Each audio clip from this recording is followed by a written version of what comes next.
There's a new hot narrative brewing in DeFi that I want to share with you guys today. I'm going to be going through my top 10 picks to capitalize on a narrative called real yield, which is the next DeFi trend, which we've seen explode in the month of August and July in 2022. And I think this will be the pillar of DeFi for many, many years to come. So I wanted to give you this narrative early and talk about it today and what it actually means and how it can benefit your portfolios. Without further ado, let's get straight into it. So at the moment, we are seeing a narrative rise to prominence called real yield. Basically, what real yield means is protocols that pay out yield to users based on revenue generation instead of token emissions. So there are basically two forms of emissions that protocols can pay out when they are paying out users for staking. The first way they pay out is obviously through protocol revenue. So the more revenue the protocol generates, usually built into the tokenomics of the token and the staking mechanisms behind it, is a payout to users based on revenue generation. And that is how you get your first portion of yield. Secondly, the other alternative way to actually pay out token holders and stakers is via token emissions. This means diluting or increasing the supply of a token onto the market in order to pay out users. This second option is considered the more artificial option and the more artificial way of paying yield. Real yield focuses on the first option, which is the revenue actually generated by the protocol and not generated by artificial emissions themselves. It's a very, very important distinction to make, and it's what underpins these 10 picks that I'm going to be talking to you guys about today. So now you guys know what real yield is. The important thing to note is that it operates reflexively. Basically, real yield relies on this premise. The more revenue a protocol can generate, the more yield is paid to its users. The less yield a protocol is generating, the less it pays to its users. So essentially, yield is a direct reflection of the amount of revenue that protocol generates. Think of this very similarly to the stock market. Just like if you invested in Apple stock and they pay out a 1% dividend per year, that dividend is a percentage share of the total amount of profit in the company that's distributed to shareholders. Now, obviously, they're not going to distribute all their profits to shareholders because they need to reinvest some back into the business. They need to keep stacking war chests, etc.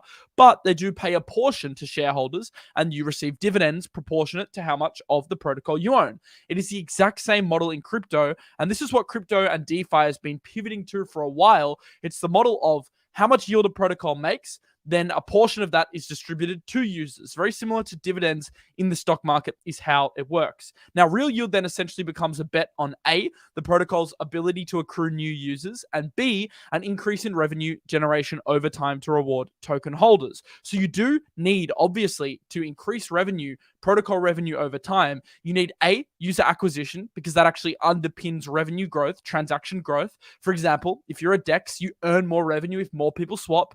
There's more people swapping if there's more users. So user growth becomes very, very, very important. And also increased revenue generation becomes very important. So if you can bring users in, how do you actually get them utilizing the platform, generating revenue, so the protocol becomes more profitable overall? Those are the two components of real yield that protocols that rely on this mechanism to underpin their price, that is what they are focused on doing. Increasing revenue and getting new users. Very, very, very important. And doing so without Ponzi-esque tokenomics or artificial hype. I think it's very important to understand, though, where this narrative comes from. Real yield would not be as big as it is today if it didn't stem from a very important narrative that really cemented itself in 2021. And that was the fact that most projects were focused on user acquisition. Let me just frame this for you guys for a second. 2021, obviously, it was rampant with hype. Users were chucking money at the wall to see what sticks. People were buying meme coins. It was a very, very crazy time in crypto. People were getting swept up in the emotion and the hype. I know I got swept up at times. I know a lot of you guys got swept up at times. And overall, it was just a crazy year. Projects felt this. Just like us as investors that were FOMOing, projects actually felt this FOMO as well. And what they wanted to do is they wanted to get a slice of the pie, a slice of the action before they missed out. So what they did is they juiced up their APRs. So if a DeFi protocol was offering 20% APR based on the actual revenue it was generating, that wasn't enough for them because they wanted to attract as many users as possible, as quickly as possible. So what they actually did was they juiced up these APRs to get that 20%, say up to 100%, through token emissions. And what token emissions means is on top of the base yield that your protocol is earning, they would stack on top tokens that they would release onto the market from their treasury or from their emission schedule. So they would actually release more tokens, dilute onto the market in order to make that APR seem more attractive.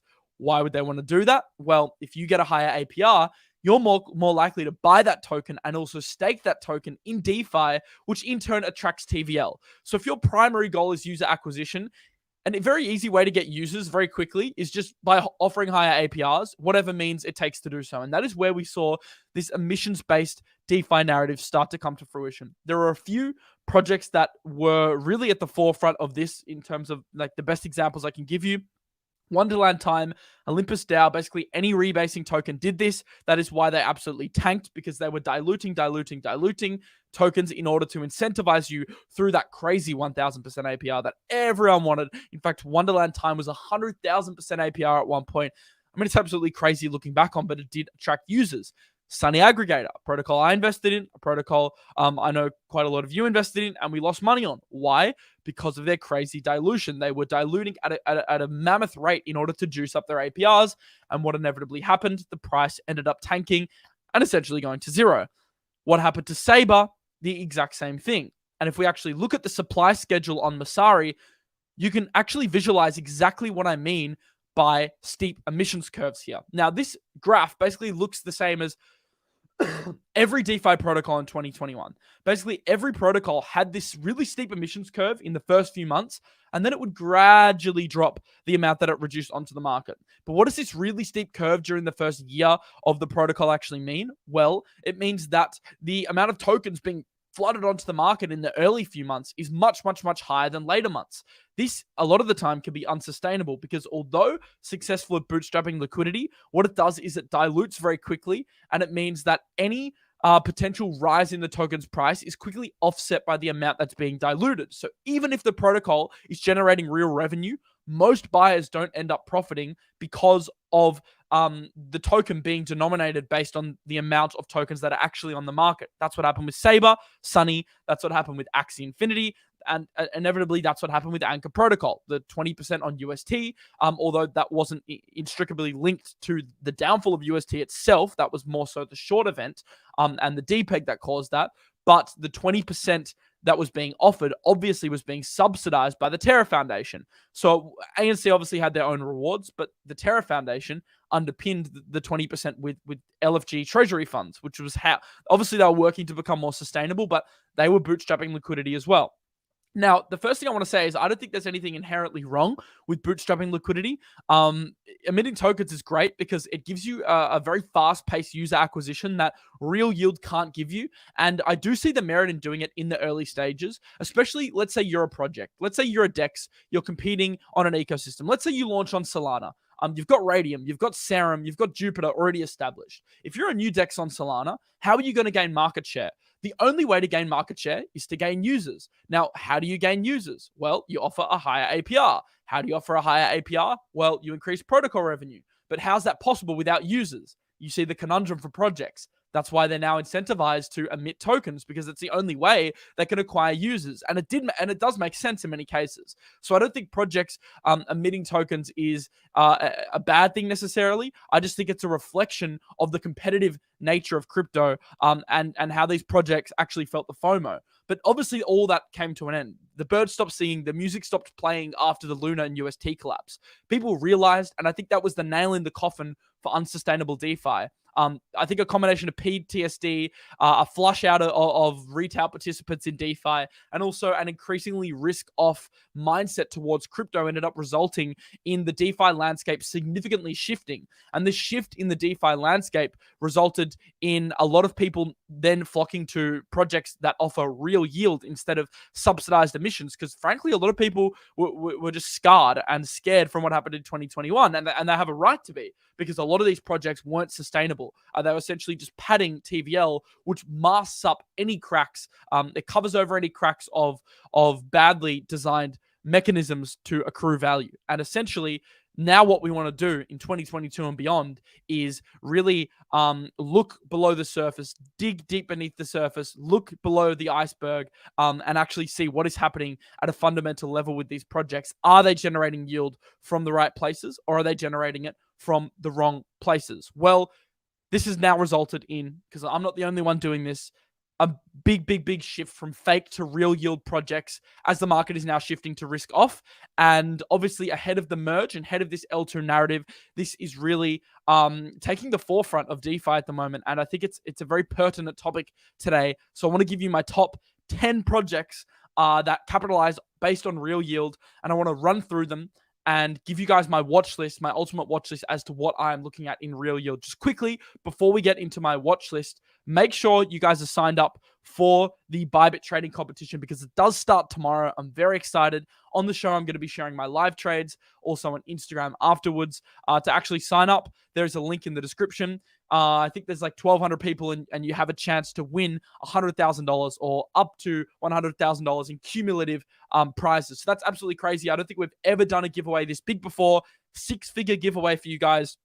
If you win the trading competition, you only need $250 to actually get started. So you don't need a crazy amount of capital to get started. But what you do need is a Banter referral link BYBIT account. So in order to take part in the competition, stand a chance to win up to $100,000 total.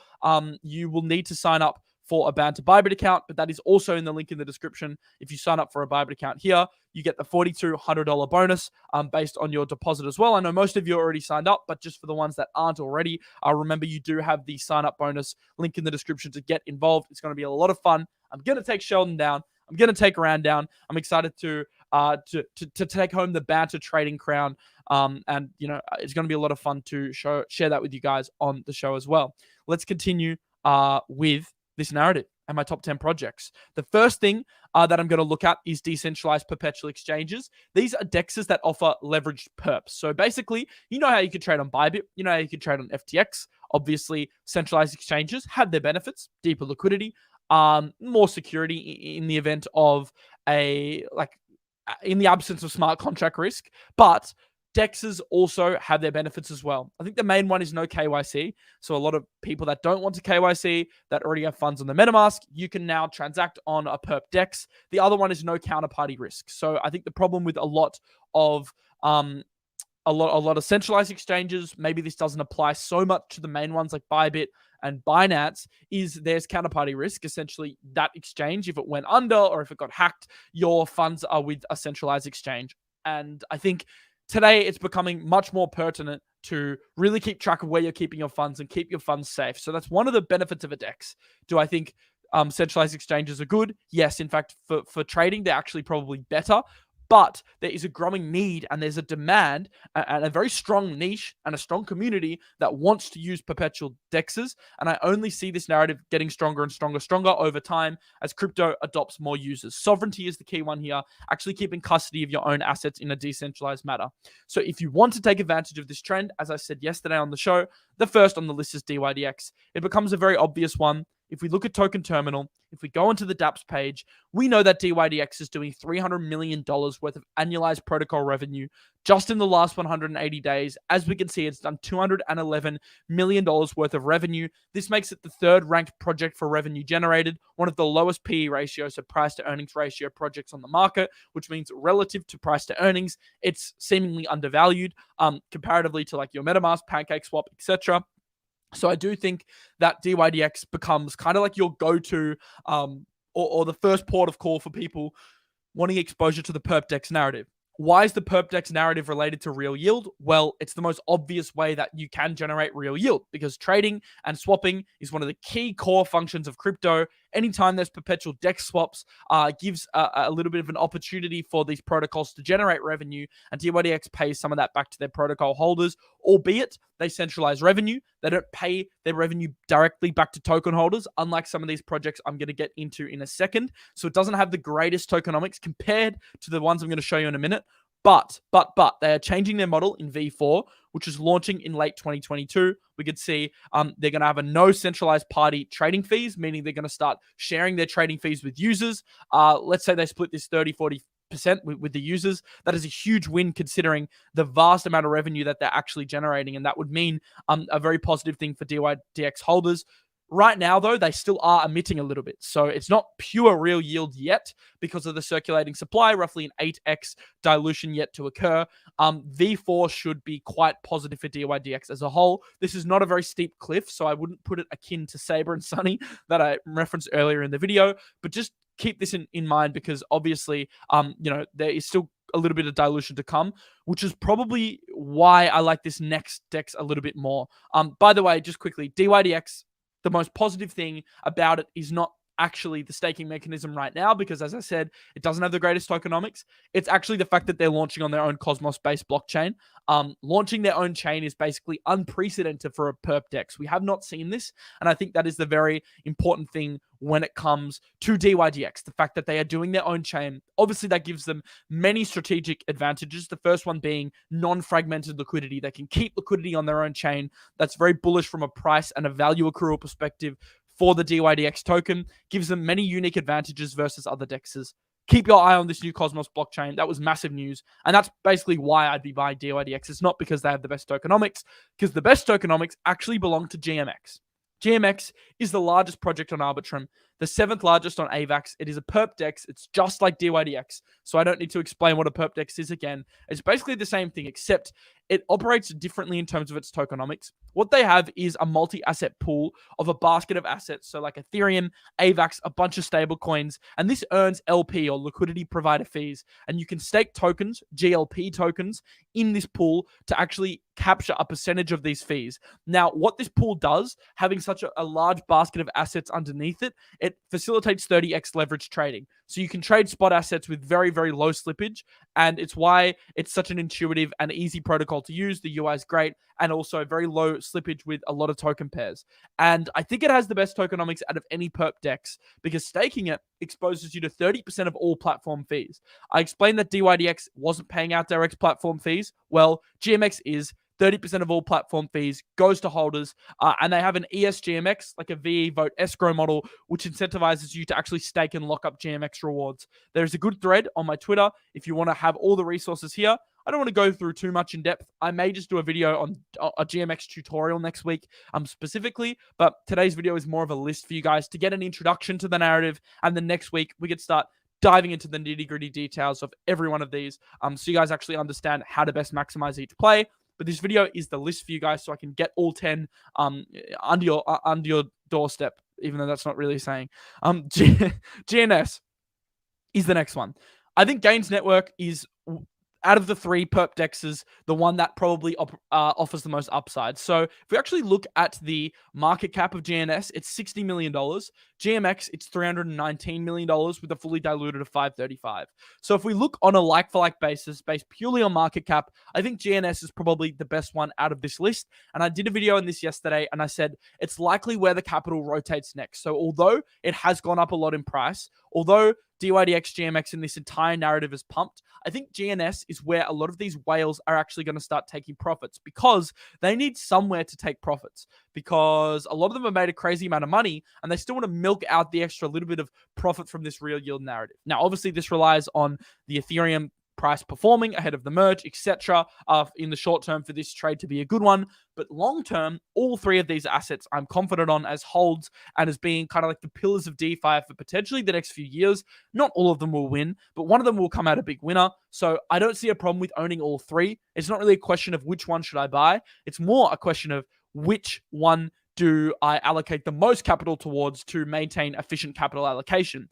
That is a question that is up to you and your portfolio goals. But I do think that GNS, with its UI, with its G-Trade platform, is a very, very good way of getting exposure to this. Obviously, the Certic score put GNS at an 87 trust score with a 84 market and community score. Very high project for a DEX, so that is very strong. It's always good to have a good security rating for projects like this to affirm that you're not just going to invest in some rug pull. Of course, exploits still happen, but it's less likely when you have an auditing firm like Certic that actually gives it that tick of approval, which is nice. GNS Goblin says, now this is the crazy part, if GNS does $1 billion in daily trading volume, total volume, then its price relative to the current value accrual model would be $100. So if it does $1 billion per day, it'll be worth $100 theoretically. This is crazy, and this thread's very good by Gaines Goblin. It goes through the actual models of how much GNS would be worth based on the daily volume it does. If it did 10 billion daily volume, GMX would be worth like 1,800 per token. It's pretty crazy. Obviously, that is a major jump from what it's doing now, which is like 50 million per day, I believe, something around that. But, if it can 20x its trading volume, the price would 50x. It'd go up even more because of the reflexive nature of these protocols, as I explained earlier, based on how they actually generate revenue and pay out yield to holders. So, which one do you invest in? As I said, it's all about efficient capital allocation.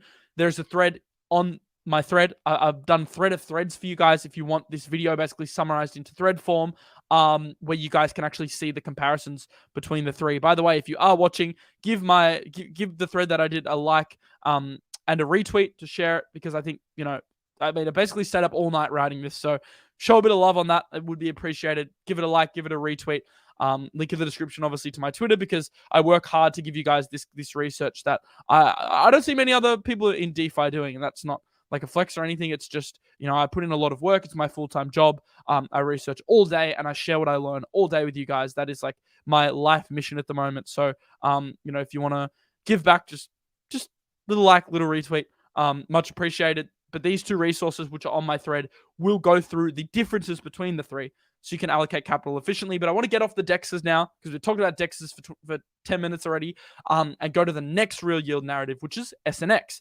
Basically, what SNX does is it offers synths, which are assets that are synthetically pegged to real-world assets like gold, silver, crypto, the euro dollar, oil, and stocks. So basically, you can trade synthetic assets on synthetics, and it offers swaps between the two. Basically, what it does is it generates yield via the minting and burning of synths. It has quite a complicated tokenomics model, but essentially all you need to know is stake SNX, earn SUSD, which is their stablecoin, and SNX back in return, which is a percentage of protocol fees from the minting and the burning of synths. There's, once again, in my thread, a great resource here for the SNX tokenomics. But that's the TLDR. That's basically all you need to know. The next thing you need to know is that if we go into Token Terminal, we can see that Synthetics comes in at number 7 of protocol revenue generated. 1, 2, 3, 4, 5, 6, 7. Number 9, to be exact. Number 9 of protocol generated. If we click on it, we can see that it is doing an annualized revenue of, I think, around $100 million, which is crazy. So when we talk about real yield, Synthetics has to be up there in the conversation, because it's what? The number 8 top ranked protocol by daily average fees. It's almost doing as much as Sushi. It's almost doing as much as GMX. This is the list of every single project in crypto and their average fees. Synthetics comes in the top 10. GMX is obviously up there with it. Very, very, very important stuff, because this is the definition of real yield, right? Fee generation, paying that back to holders, and that's how the SNX token accrues value. Pretty simple to understand, but at the same time, I think it's important to note just how prominent this is in the DeFi space at the moment. And that's why the prices perform so well. And it's why it's got to be on your watch list, because when it comes to fees, Synthetics is up there. And that's undeniable based on the statistics. The next project is Umami. Now, Umami is freaking cool. This is basically how it works. You know how Anchor was trying to pay 20% on stables? You know how it kind of ended up being unsustainable? Well, Umami's life mission is to pay out 20% on stables, but in sustainable yield. Now, I know a lot of you guys are rolling your eyes. You're saying, yeah, we saw this before with Anchor, sustainable. Well, Anchor never really claimed to be sustainable, and we never claimed that it was sustainable. We always had the thesis that Anchor in time would work to become sustainable over time, which it was on that path before UST depegged. That's where it was going, lowering its emissions, but it would never be able to pay 20% whilst being sustainable. Well, Umami actually pays out this 20% directly from what it earns of fee collection from GLP. So it earns that 20% yield on your USDC for you, and it essentially is a proxy to GMX. So instead of you having to go on GMX and investing and routing it yourself, it uses an efficient capital model to pay out a 20% yield based on the GLP trading fee collection, as per this graphic that I'm showing you here. So deposit USDC, it mints BTC and ETH hedges, it rebalances those hedges, It swaps it for TCR tokens back to USDC, so it can pay out stablecoin rewards. And the more important side, not the tracer side, is the GMX side, where it buys GLP, swaps for fees in ETH. Obviously, it has exposure to the main pool, gets its ETH fees relative to what revenue GMX is doing, and it gets ESGMX, the escrow tokens, and stakes them to boost APRs, because there's obviously a boosting feature on GMX. If you lock up GMX tokens, you get a boosted yield, which is essentially how they pay out this 20%. They take advantage of the GLP pool and the ETH rewards they receive off the back of that. This is very freaking cool because they do this all for you. So all you need to do is deposit USDC in their vault, and you don't need to worry about locking GMX. You don't need to worry about using Tracer and hedging against Bitcoin and ETH. They do it all for you. Does this introduce an extra element of smart contract risk? Yes, of course, but it's still a pretty nice innovation, and I think it's a great project. They're also launching on ETH and Bitcoin Vault in the near future, so it's not just USDC that they're launching. They're also obviously coming to ETH, coming to Bitcoin, so you'll be able to stake Ethereum on Umami and earn yield. You'll be able to stake your Bitcoin on Umami and earn yield, and they basically deploy it for you. They're basically a deployment aggregator where they deploy the asset for you and they choose where it's directed. Just quickly before I get into this last list, remember the official show sponsor at the moment is GALA Film. They are obviously coming out with their film nodes. That is basically how they decentralized Web3 entertainment. So you can get a share of the proceeds created by the films that they're going to be launching. Very cool. There's a link in the description to check out the nodes. Hustle also did a show on it. And we'll just play you a quick trailer before I reveal the last few tokens.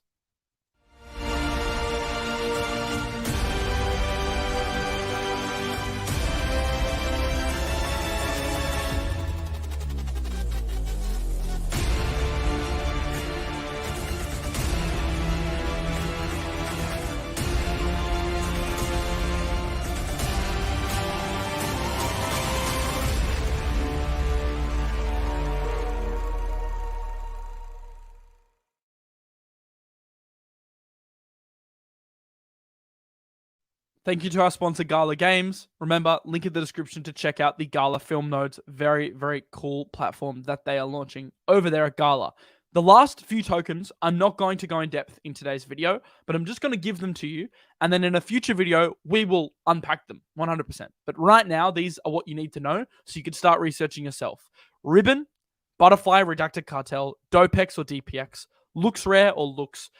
Probably another very cool narrative. This is kind of all lumped into one, is the Curve Convex vote escrow model. FXS, CVX, and CRV become the ones that I look at in that category. FXS primarily off the back of this Tornado Cash news. I think there is definitely room for an algorithmic stablecoin in the market. In fact, let me see if it's pumping off the back of this news, because Frax Share, I mean, this solves, it's dumping. Well, perfect, guys. This solves the market need that UST has left. It's an algorithmic stablecoin. It is collateralized, and it basically solves the need that UST, the gaping hole in the market for this kind of product that UST has now left since its collapse. This is one I'm betting on, and it's come down quite a lot. So if you want to look at Frax Share, start having a look, because it's a great project, and my thesis there is strong. But this entire list will give you another kind of place to start looking. Kuji, KUJI, is another real yield protocol I'd look at, and BIFI as well. BIFI is another one to look at. So I've just given you another 8 protocols. I know it's kind of a big list. I've only went through 5 today in depth, but I gave you the other 5 because obviously it's my top 10 picks, but I just didn't want to make this a 1-hour video, and I'd rather split it into 2 parts and go through the TLDR on these projects in another video, but those are the ones you need to know. Just a few caveats. As I said earlier in the video, emissions serve their purpose. A lot of people kind of have this misconception that real yield is objectively better. I don't think that's necessarily true. I think that emissions are equally as valuable in some respects, but don't get caught out by them, is basically the message. Real yield means that it's impossible to get caught out, and most investors, they do end up getting caught out because they aren't well-researched enough, and even people like me that were well-researched enough, it was still hard for us to kind of dive below the surface of how protocols were generating yield, because it was very, very shady last year. So real yield is objectively better, but emissions do serve their purpose. So don't just hate on a project because it's emitting. DYDX is emitting, and it's a great project. Many tokens that started with aggressive models, it's probably the most important point as well. Many projects like Trader Joe, for example, it started with aggressive emissions. In the beginning, this resulted in dilution, but a lot of them are gradually now pivoting to a fee generation model. The projects that are truly to survive in DeFi will need to generate real revenue. Hyperinflation, although good for temporary price performance, is not good for long-term performance, but I know many protocols are starting to realize this, and good projects that can pivot and have strong teams and actually have users, they will gradually make this transition. So just because a project today isn't classified as real yield doesn't mean it never will be. Maybe they're just on their path to actually getting there, like a project like Trader Joe is. I had a call with their team last night. That is where they are heading with their new AMM that is launching sometime soon, which is exactly what a lot of these dexes are now doing. They're kind of pivoting, and if the pivot succeeds for these projects, then it can become real yield. So I wouldn't just discount something because it's not 100% non-emissions based right now. I think that is a little bit of a farce. I think that we should still consider them, as long as they have a roadmap to achieving real yield. There's no reason to discount any current project that emits. Although what's considered as real yield right now, many projects will pivot to this model. Some will fail. Obviously, some will succeed that have the strong teams. But I think the overall overarching narrative of this entire show is that real yield is looking increasingly likely as the future of DeFi. So projects which implement the features that can offer increased revenue generation, meaning more payouts to users, they're the ones that are going to thrive over the coming years. And these are the ones that I have my eye on. I gave you 10 today, 5 in depth. We'll do another 5 next week. And let's get started on our real yield DeFi journey, because this is the future of DeFi. Remember, if you want the resources, there is a thread, link in the description to my Twitter. Give it a like, give it a retweet, and read through if you have a bit of spare time to research, because it's highly, highly, highly worth it digging into this stuff.